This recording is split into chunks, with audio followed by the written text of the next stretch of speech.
میں اور آپ یہاں پر قرآن کی نسبت پر جمع ہوئے ہیں، اور قرآن کریم یہ اللہ کی مقدس کتاب۔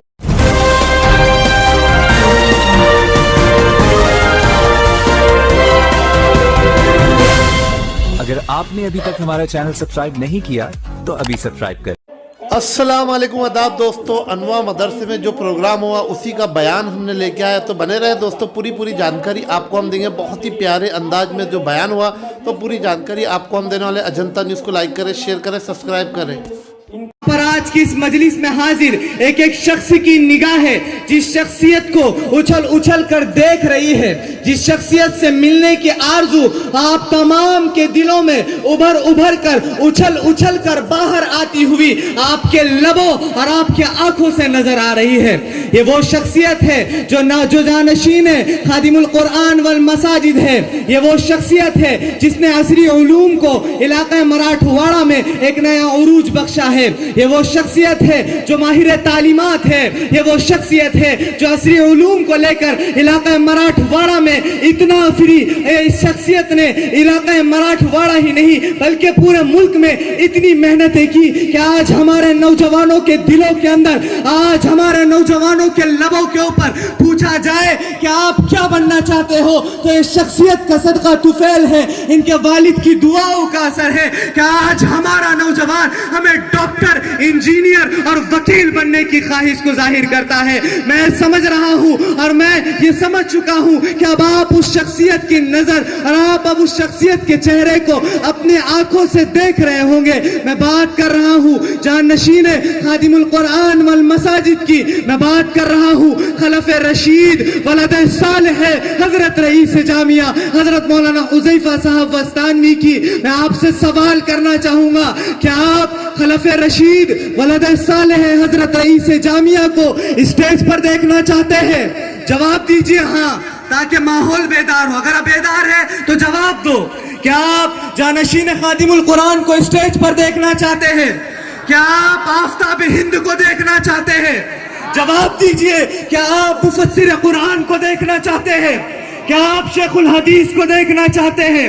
کیا آپ اس شخصیت کو دیکھنا چاہتے ہیں جو عصری علوم کا بول بالا کر رہی ہے؟ کیا آپ اس شخصیت کو دیکھنا چاہتے ہیں جس شخصیت کی بنا پر آج نوجوان موٹیویٹ ہو رہے ہیں، اور جس شخصیت کی محنتوں کا صلہ ہے کہ چمن وستانوی گلگلا رہا ہے، چمن وستانوی ڈگمگا رہا ہے، اور چمن وستانوی میں یہ رونق افروز گلگاریاں سنائی دے رہی ہے۔ بسم اللہ الرحمن الرحیم، الحمدللہ رب العالمین، والعاقبۃ للمتقین، والصلاة والسلام على سید الانبیاء والمرسلین، سیدنا وحبیبنا وحبیب رب العالمین محمد وعلى آلہ واصحابہ ومن هدى بهدیہ الى یوم الدین۔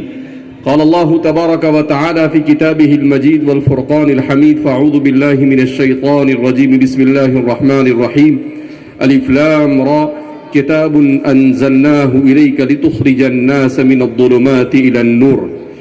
وقال النبي صلى الله عليه وسلم القرآن حبل الله المتين، أو كما قال صلى الله عليه وسلم۔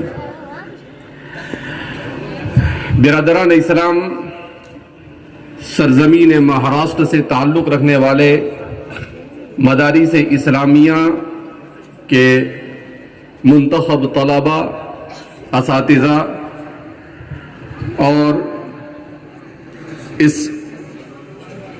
گلشن اور چمن کو سینچنے کی محنت کرنے والے ہمارے محترم حضرات،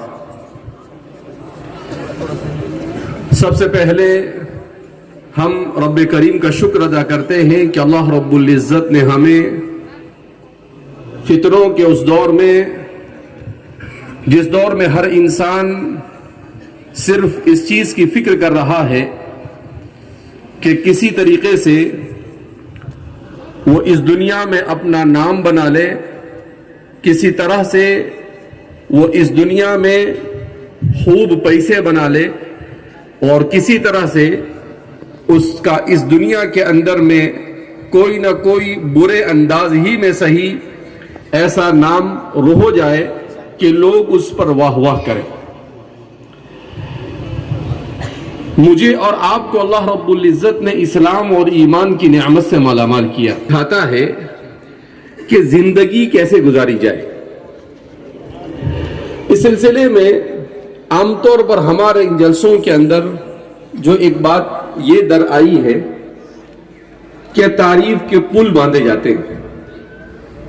احادیث مبارکہ میں نبی کریم صلی اللہ علیہ وسلم نے اس چیز سے منع کیا ہے۔ آپ صلی اللہ علیہ وسلم اس چیز کو پسند نہیں کرتے تھے۔ کیوں؟ اس سے دو قسم کے نقصانات ہوتے ہیں۔ اس سے ایک نقصان تو یہ ہوتا ہے کہ جس کی تعریف کی جاتی ہے اس کے اندر عجب اور کبر کا امکان بڑھ جاتا ہے، جو اللہ کو بالکل پسند نہیں ہے۔ اور اسی عجب اور کبر کی وجہ سے شیطان کو اللہ رب العزت نے اپنے دربار سے نکال دیا، ابا واستکبر وکان من الکافرین۔ دوسرا یہ کہ اسلام نے مجھے اور آپ کو جو مزاج دیا ہے وہ مزاج یہ ہے کہ تعریف سوائے رب ذوالجلال کے تعریف کا مستحق اور کوئی نہیں۔ اسی لیے ہر نماز کی ہر رکعت میں سورہ فاتحہ کی تلاوت کروائی جاتی ہے۔ کیوں؟ الحمدللہ رب العالمین۔ اب اس پر کون سا الف لام ہے؟ جو ہمارے طلبہ تفسیر سے دلچسپی رکھتے ہیں وہ جانتے ہوں گے کہ الف لام کی اولاً دو قسمیں ہیں، الف لام حرفی، الف لام اسمی۔ پھر الف لام حرفی کی 4 قسمیں ہیں، الف لام حرفی زائد، الف لام حرفی غیر زائد۔ پھر الف لام حرفی غیر زائد کی 4 قسمیں ہیں، الف لام جنسی، الف لام استغراقی، الف لام عہد ذہنی، الف لام عہد خارجی۔ اب یہاں پر کون سا الف لام ہے؟ تو عام طور پر یہ کہنا ہے کہ الف لام جنسی ہے، یعنی جن سے حمد ثابت ہے اللہ کے لیے۔ بعض نے کہا الف لام استغراقی ہے۔ کیا مطلب؟ کہ تعریف کا ہر فرد صرف اور صرف رب ذوالجلال کے لیے ہے، تعریف کا اللہ کے علاوہ کوئی مستحق نہیں ہے۔ کیوں؟ اس لیے کہ خوبیوں اور صفات حمیدہ کا ذاتی طور پر مالک اللہ کے علاوہ کوئی نہیں ہو سکتا ہے۔ کسی بھی اللہ کی مخلوق میں کوئی بھی خوبی پائی جائے تو اس خوبی کا دینے والا اللہ ہے۔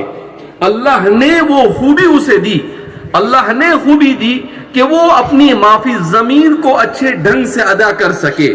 تو ظاہر سی بات ہے یہ اللہ کی دی ہوئی صفت ہے، اس میں بندے کا کوئی کمال نہیں ہے۔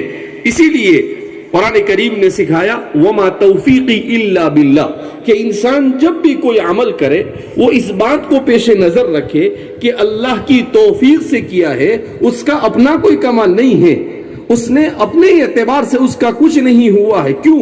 اس لیے کہ آپ تاریخ اٹھا کر دیکھیں، تاریخ میں بڑے طاقتور لوگ بھی گزرے ہیں مگر ان کی طاقتیں اللہ کے راستے میں خرچ ہونے کے بجائے باطل میں استعمال ہوئی۔ دنیا میں بڑے ذہین اور فطین لوگ بھی گزرے ہیں مگر ان کی ذہانت اور فطانت یہ بجائے اس کے کہ اللہ کے کلمے کو سربلندی کے لیے استعمال ہوتی، وہ باطل کو زور دینے کے لیے استعمال کی گئی۔ دنیا میں بہت سارے قسم کی صلاحیت کے لوگ گزرے ہیں، کسی کو اللہ نے اچھی آواز دی ہے تو وہ گانا گا کر اپنی صلاحیت کو اللہ کی نافرمانی میں استعمال کر رہا ہے، اور کسی کو اللہ نے آواز دی مگر ساتھ میں اس نے توفیق دی کہ وہ اللہ کی کتاب پڑھے تو شیخ عبد الباسط کے طرح کے لوگ وجود میں آئے، مگر ایسے بہت کم لوگ آپ کو ملیں گے، اور یہ صرف اور صرف اللہ کی توفیق سے ہو سکتا ہے۔ اللہ کی توفیق کے بغیر دنیا میں کچھ نہیں ہوتا ہے۔ قرآن کریم میں اللہ رب العزت فرماتے ہیں وَمَا تَشَاءُونَ إِلَّا أَن يَشَاءَ اللَّهُ، تمہاری چاہت سے کچھ نہیں ہوتا، جو کچھ ہوتا ہے وہ صرف اور صرف کس کی چاہت سے ہوتا ہے؟ رب ذوالجلال کی چاہت سے ہوتا ہے۔ لہذا اس بنا پر ہمیں ہمیشہ اس بات میں احتیاط کا پہلو اختیار کرنے کی ضرورت ہے کہ اللہ کے علاوہ کوئی تعریف کا مستحق نہیں ہے۔ کسی کے بارے میں کوئی بات بیان کی جائے تو اس کو اس انداز میں بیان کیا جائے کہ ٹھیک ہے ان کا تعارف ہو جائے مگر اس کو بہت زیادہ اس طور پر بیان کرنا کہ جس کی وجہ سے مختلف قسم کی خرابیاں وجود میں آئے، یہ بہرحال اس سے بچنا چاہیے گا۔ اور وہاں پر مواخات ہی مواخات نظر آئے گی۔ کہاں انصار آپس میں ایک دوسرے سے لڑنے والے اوس اور خزرج، اور کہاں مہاجر آتے ہیں اور وہ مہاجر اور انصار کے درمیان ایسا رشتہ قائم کیا جاتا ہے کہ دنیا انسان کی